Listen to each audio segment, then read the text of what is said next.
Every generation thinks they've got it figured out, and then boom, it's different. It is like, it's so interesting that we're starting with like a personal diary, right? Yeah. Yeah. That's a really unique angle. Yeah. Because it gives us like a really personal take on something that's usually like this collective judgment.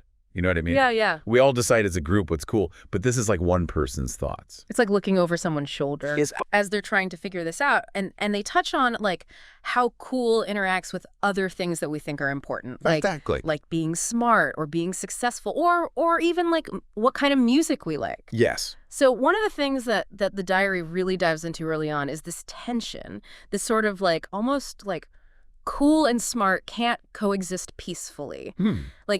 Like it almost says if you're really into being intellectual, you can't really be cool. So let's break that down a little bit. The diary mentions this Italian word sprezzatura.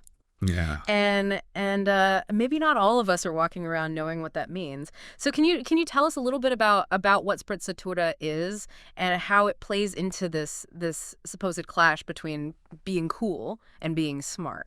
Yeah, sprezzatura it's kind of a cool concept in and of itself. Basically, it's like the idea of making something really difficult look easy. Like, like a musician who plays something really complicated, but they make it look like, oh, I'm just, Anyone can do this. Exactly. Like they're barely trying. Right. And in the context of cool, I think what it suggests is that, looking effortless. Like you're not trying too hard.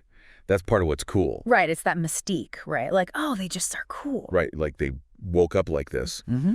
And so you can see how that kind of butts heads with the idea of, being intellectual, which often takes a lot of, effort and focus and dedication. Yeah, like you're studying hard. You're in the library. You're visibly thinking hard. Yeah, exactly. So if you're like sweating over trying to be smart, yeah, that maybe takes away from that effortless, cool image. Yeah, and it's funny, right? Because there's that saying, trying too hard makes you uncool. Right. So then the diary, it pivots a little bit and it throws out this idea of cool cunning, where someone is both like intelligent and cool. And it gives us like a couple of really great examples. David Bowie and Neil Peart, the drummer from Rush. So let's focus on Peart for a second. This diary describes him as like an introverted book nerd who also happened to be the drummer, the lyricist for like a massively popular band, Rush. And he even was a published author, wrote books. So that's a pretty powerful mix, wouldn't you say? Yeah, it really shows you, I think, that you don't have to be just one thing. Like Neil Peart wasn't just like this amazing drummer, right? Like technically brilliant musician. He was also like really, really into literature, like books, and that intellectual curiosity. That's part of what made his lyrics, so interesting. And the diary even mentions like the song "Limelight," which is a Rush song, and it really explores that tension that he felt between being an introvert, like liking his privacy, and then also being this very public figure as a rock star. It's almost like two sides of the same coin, right? Like, can you have both? Can you be this deep thinker and also be this iconic figure in rock music and be cool, right? Yeah, like that's the question. And it's funny because the diary, it points out that Rush, as a band, they often came across as these like regular guys, but then like they'd be put in these elaborate stage costumes like kimonos and platform shoes, Right. And it mentions Todd Rundgren too, who's like this studio and computer nerd, but he would get like the full glam treatment. It's almost like their initial focus wasn't on being cool. Yeah. It was just on being musicians. Yeah. Like being passionate about the music. Yeah. And that was cool enough, like their craft, their skill. Yeah. And I wonder if that, kind of gets to the heart of it, right? Like maybe authenticity. That genuine love for what you do. Maybe that's actually a key ingredient in being cool, even if it doesn't like fit the mold, Yeah. Like you don't have to try to be cool if you're genuinely passionate about something. Right. And it's interesting because the diary, it goes on to kind of separate, make a distinction between being smart and then being learned or scholarly. Okay. How do you think that kind of subtle difference, helps us understand this whole cool thing even better? Yeah. I mean, I think it's a good point. Like, the way the diary puts it is, being smart is often tied to like social status. Like, are you witty? Right. Can you recall facts really quickly? It's almost like a performance. Yeah. Of intelligence. Right. And that can be cool, right? And like that can be a form of that sprezzatura, this effortless display of, being clever. Right. But being learned or scholarly, that presented as something a little different. Like not so focused on, being cool in the moment. Yeah. But the diary brings back Neil Peart as an example here. And it says, he was scholarly about literature. Like he really dove deep into it. And that knowledge, it influenced his music, even though he wasn't, a professor. No, either his day job. Yeah. So it's almost like there's this difference between, outward intelligence, like showing off how smart you are. Yeah. And then this deeper pursuit of knowledge. Right. For its own sake. Yeah. Yeah. And so it makes you wonder, right? Can true intellectual depth, can that be cool, even if it's not about, being flashy or trying to impress everyone? Yeah. It's almost like a quieter cool. Yeah. Right. It's not surface level. So let's shift gears a little bit. The diary then kind of looks at how cool has evolved in relation to what we think of as nerd culture. And it brings up Elon Musk. Okay. Like how he's been perceived in the public eye. And the observation is that when he hosted SNL, it kind of gave his cool factor this boost, even though he's often associated with these like traditionally nerdy things like, rockets and electric cars and things like that. So what do you think about that? Like, especially considering how our views on these things might have changed over time. Like what's cool, what's nerdy? Yeah, it's interesting how the image of intelligence or even, unconventional interests can change so much. Yeah. Like for a long time, being a nerd was like the opposite of cool. Yeah, for sure. But then you have these figures like Elon Musk who are, incredibly successful and very public. And they've kind of blurred those lines for a lot of people. And the diary talks about Musk having this Midas touch. Like everything he touches turns to gold. And it kind of suggests that maybe in our world today, success equals cool, no matter what your background is, what your interests are. Right. Like success can make anything cool. Yeah. It's interesting though, right? Because the diary makes this point too. There are lots of people out there who are just as smart as Elon Musk. Right. But they're not necessarily seen as cool. Yeah, it's not just about intelligence. Right. Like there's something else going on. Yeah. And then the diary, it brings up this great example, Richard Feynman, the physicist. And it describes him playing the bongos. And it says that's like the epitome of cool. Okay. So what do you think about that?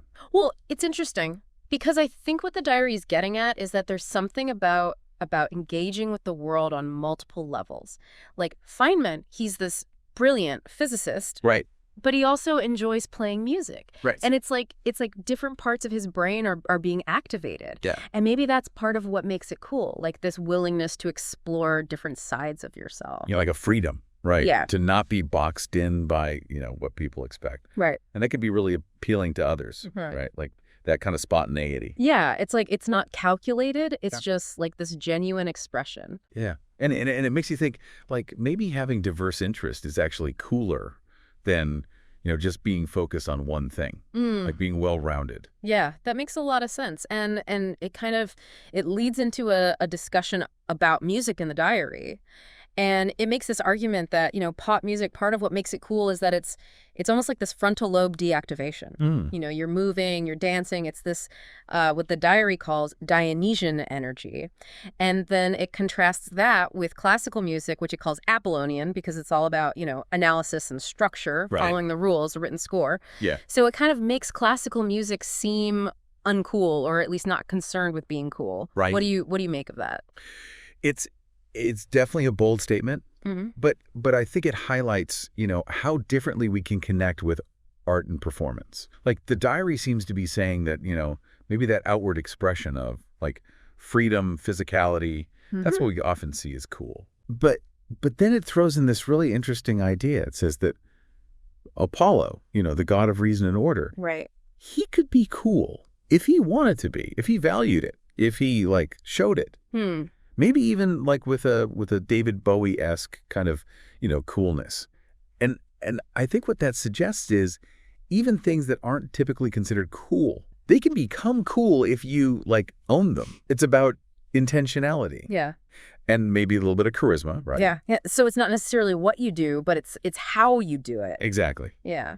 And then the diary kind of broadens the scope a little bit and suggests that, a lot of what we think of as cool is shaped by modernity, specifically film and celebrity culture. They sort of define it for us. And that seems pretty accurate, right? Like, we live in this world that's so saturated with images. Totally. I mean, movies and celebrities, they give us these like ready-made images of cool, these people that, we're supposed to want to be like. And that, of course, influences how we see ourselves, what we want. Right. And then the diary, it poses this really important question. Like, how do we balance, our own values, the things that are important to us, with all of these external ideas of cool that are being thrown at us all the time? Right. And it even mentions this book, The Origins of Cool in Post-War America. Like, this is a puzzle that people have been trying to solve for a long time. Right. Like, this isn't a new problem. Exactly. Yeah. And it's definitely something we should all, spend some time thinking about. So the diary takes kind of a sharp turn as it moves forward in time to, 2025. And it talks about this Revenge of the Nerds meme that was going around back in 2008. Okay. During the Obama administration.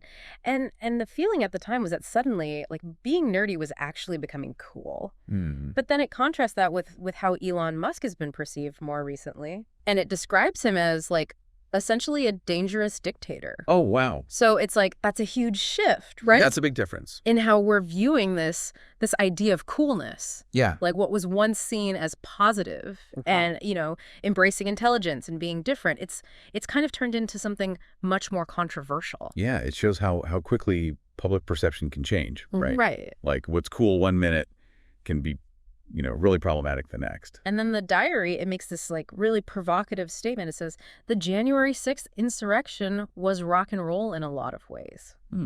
So that really makes you stop and think, right, about how these ideas of rebellion and coolness can be twisted and used in ways that we might not expect or even find unsettling. Yeah, it makes you think about are all forms of rebellion cool?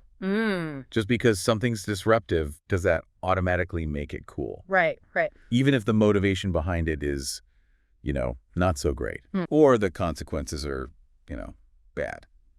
And then following that, there's this kind of sadness in the diary, almost like a lament about the loss of that 60s cool or even Gen X cool. Right. And then it gets to this disturbing idea that it's now considered cool to be cruel. And it uses the example of, taking away benefits from the elderly. And it's that's a really cynical take on where cool might be heading. Yeah, it's cool to be mean now. That's pretty messed up. And the diary, it rightly questions that whole idea. Is that really cool? Yeah, I mean, it's interesting how the diary is kind of longing for a past version of cool. Like maybe the 60s with its idealism or, Gen X with its rebellion. And it's interesting to think about what aspects of cool from the past do we miss? Yeah. What do we wish would come back? So as we kind of wrap up this deep dive into one person's, thoughts on cool, it's really clear that it's a complex thing. Yeah. And it's always changing. We've looked at how it clashes with intelligence. We've seen some really interesting examples of people who've managed to bridge that gap. Right. We've talked about the huge influence of celebrities and media, and then this kind of troubling shift towards a darker version of cool. Yeah, it's not just about looking good and being popular anymore. Right. It's gotten more complicated. It's almost like it's reflecting our anxieties. Yeah. About the world. So we want to leave you with this thought. Considering all of these changes that we've talked about, what does truly cool look like to you today? And what values do you think it represents?